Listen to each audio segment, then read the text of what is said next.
பக்தி இலக்கியம் தான் மணியரசன் சொல்றாரு தமிழர்களுக்கு வேத நூலா இந்த நூல்ல சொல்லியிருக்காரு. தேவாரம், திருவாசகம், 4000 திவ்ய பிரபந்தம் இதுதான் தமிழர்களுக்கான வேத நூல்னு எழுதியிருக்காரு. இதுல திருக்குறளை கூட விட்டாரு.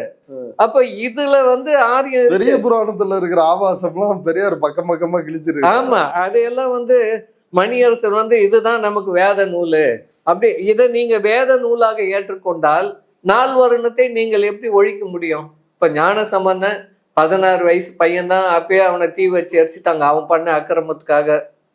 அவன் வந்து அவன் பாடின தேவாரத்துல எல்லாம் என்ன இருக்கு?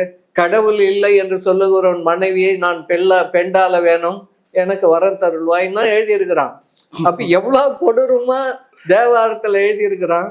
அதை வந்து நீங்க வேத நூல்னு சொல்றீங்களே, இதெல்லாம் எந்த விதத்துல இது வந்து தமிழருக்கான வேதம் அப்படின்னு அதை நம்ம போற்றணும்னு எழுதுறதெல்லாம் வந்து அதுலதானே வர்றது கற்பழிக்க திருவுளமே. ஆமா, கற்பழிக்க திருவுளமே அப்படிதான் வருது. அது எல்லாமே இறைவன்கிட்ட வேண்டாம். அப்ப ஆரியர்கள் அங்க வேண்டதுக்கும் எதிரிகளை அழி, எனக்கு வரம் கொடு, இவன் கோட்டை கட்டிங்கிறான் அதை உடை, அப்பெல்லாம் எப்படி தஸ்யுகளுக்கு எதிராக ஆரியர்கள் பண்ணாங்களோ அதை வந்து இவனுங்க வந்து தமிழர்களுக்கு எதிராக இதுல தேவாரத்துல எழுதி இருக்கிறாங்க.